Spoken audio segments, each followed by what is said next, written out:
Janet Hinkle, she, her. I am a visual artist, someone who's working in installation art, moving more towards public art. I'm really interested in working with plants, so a lot of natural elements found in our surroundings and our collective environments, and meshing those with man-made elements.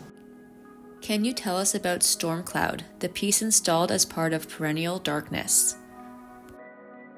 Storm Cloud came about when I was the artist in residence at Cedar Ridge Creative Center this past summer. It was an exploration into the surroundings that I was immersed in throughout July and August of 2023.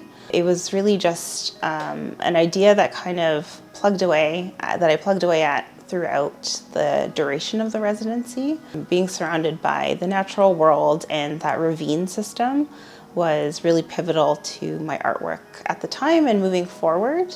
I was really excited to explore layering those natural elements, but then manipulating them in ways like humans will do in any natural space as we developed condos, possibly like more manicured spaces like gardens or playgrounds. So that's sort of how this came about. This work will constantly shift based on the installation space, so it was really nice to have the opportunity to try it out somewhere new. The terms upcycling and foraging are used as part of discussing your artistic practice. Can you break down these approaches you use?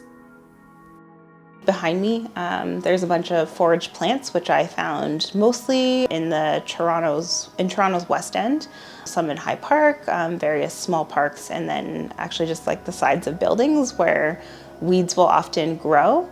I was really interested in upcycling these plants that are either dead or dormant, because that's something we see for 50% of the year at least.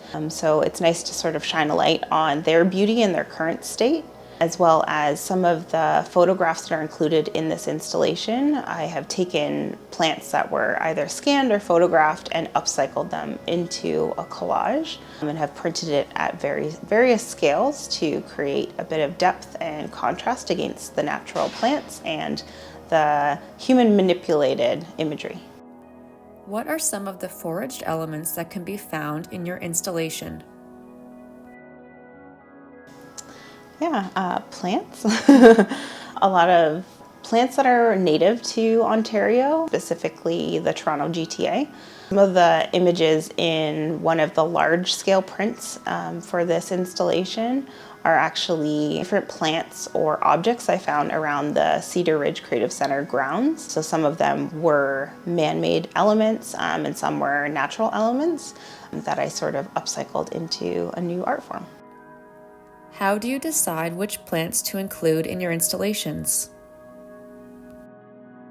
As far as the plants themselves that I either photograph or scan or like physically include in the installation, I'm often going based on form rather than color. Color is something I've considered playing with in this installation, but I haven't really delved into that yet. So at this point in time, it's really just the form. I'm really interested in the form of, say, a single branch or flower, but sometimes just like the whole form of multiple twigs interacting with each other can be really interesting. Themes of climate change and the dichotomy of harmony and imbalance within the natural world are touched upon in your statement. How does your process help you contemplate these themes? Practice is really rooted in the natural world, often reflecting on how it's affected by humans. I like to think of it as a way to give myself time to pause and reflect on the spaces that I activate or occupy and the people who have come before me. It's a great way that I can honor the land while sustainably foraging, either for installation materials or food, which I will do oftentimes. It's just a great way to sort of honor those plants, educate myself on the plants in our area because they can be used for many things beyond installation art. It's a really great way to get outdoors and share that knowledge and experience with others as well. What do you feel as an artist the purpose is of bringing outside elements into indoor spaces through installations? I was really inspired. I went to an event when I was still in university actually, where trees, like a significant number of trees, I hope the trees were used for something really good afterwards. I have no idea, but they were brought into a space and there were so many of them that they occupied the space more so than the people moving through it. And that has stuck with me since then. I really like how plants have the opportunity to, they can either warm a space, make it more comfortable, or it can give you that feeling of sort of crowded. I hope I've created good balance in this installation.